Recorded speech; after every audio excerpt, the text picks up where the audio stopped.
I was like, in my memory, I'm like, I feel like they played a couple songs, but I don't even remember it being like that much music. I just remember it just being like, and I remember watching the promoter, watch you guys being like, oh my God, what did I agree to? He was just thinking about how much he would have to clean up because there were stuffed animal guts just like all over the dance floor. Yeah. Yeah, it was pretty wild. Like I think I was 15 when we started. Mm-hmm. I actually wasn't an original member. The band was around for a couple months before I joined.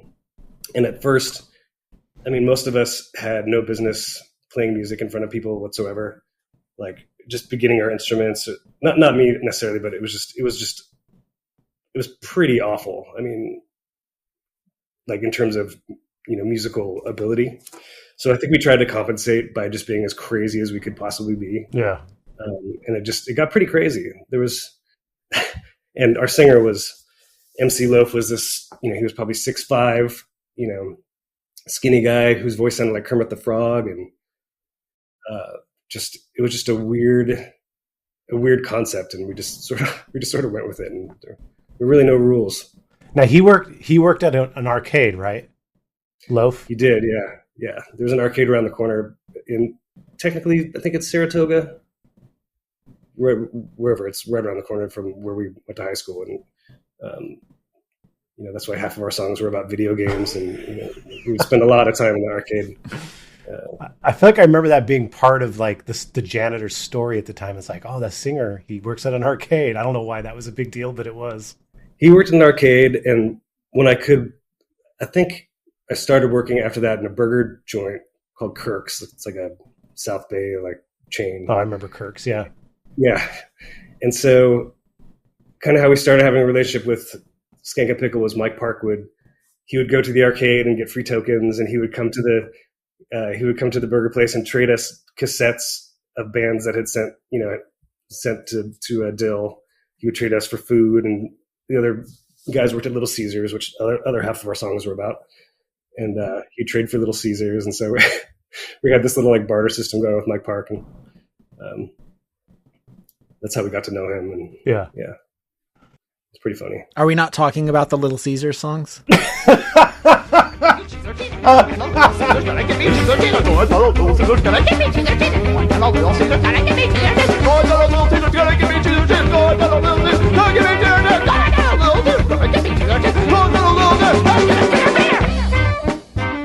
I mean, it's 2025. I'm not trying. Yeah. I mean, that's part of the reason where there's been talk of doing reunion shows and stuff like that, but I'm just like, listen, I'm a 40-whatever-year-old man, late 40s at this point, with kids. I can't be on stage singing about, making love to pizza dough. It's just not.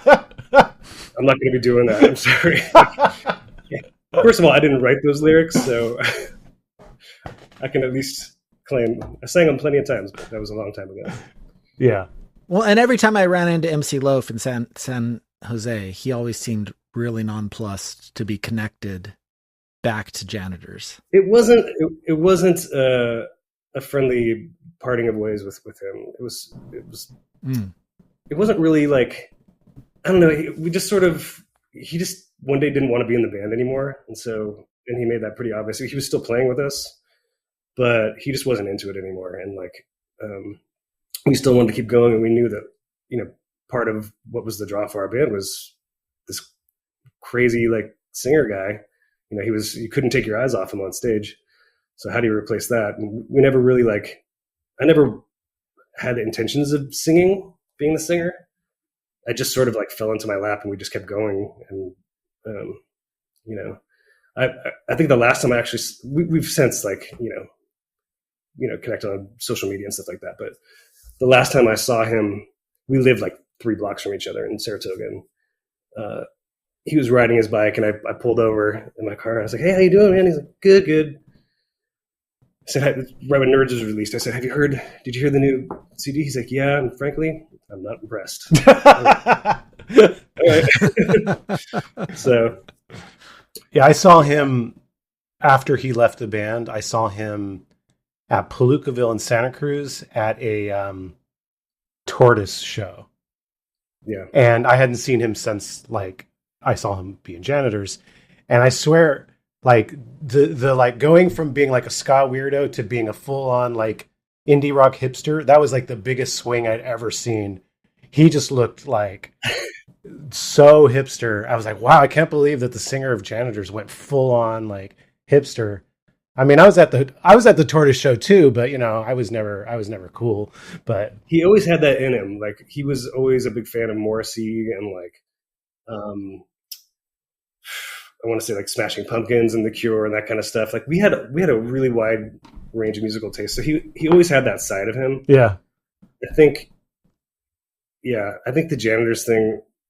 He was like a really talented like graphic artist too. Like he was an artistic dude. So he always had like that indie kind of thing going too. So I think it was just another part of who he was. And yeah, you know, off stage he was not nearly as crazy as he was on stage. I ran into him at Streetlight Records once, and actually no, well, let me back up. I ran into him at a record store that he worked at, like a cool little hip indie record store, and I bought a Trackstar 7-inch, which is a cool indie band. And he was really excited about that. And then when I brought up Janitors, his face just immediately fell. Yeah. And then I ran into him another time at Streetlight during like a band was playing, and he was there flyering his new band.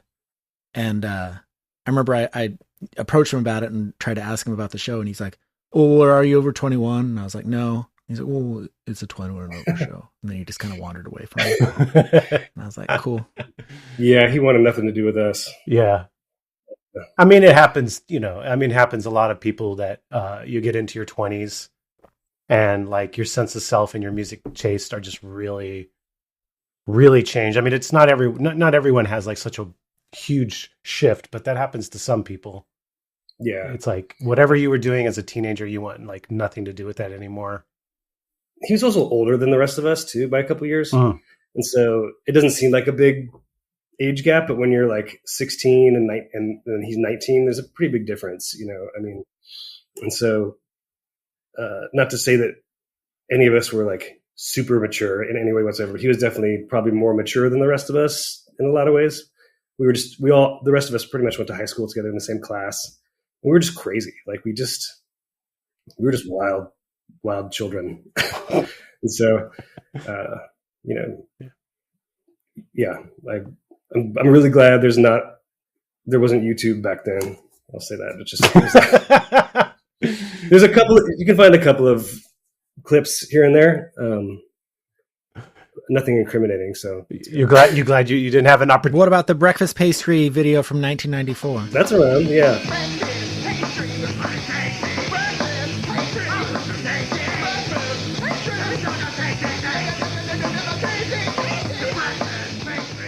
Who made that? That was Michael Liu, who was the director of that. Wasn't that like a De Anza college class project? I think so. I wasn't in it because I was down at college in LA, so I didn't make an appearance in the breakfast pastry video. How did that song? So that song is for anyone that hasn't heard it. It just says like breakfast pastry looks mighty tasty, and then it's like these long sections of like Star Wars songs.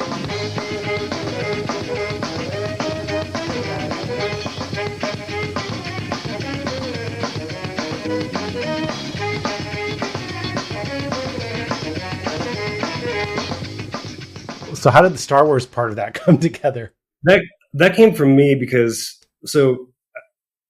at the earliest incarnation, I played sax and keyboard and sang some background vocals.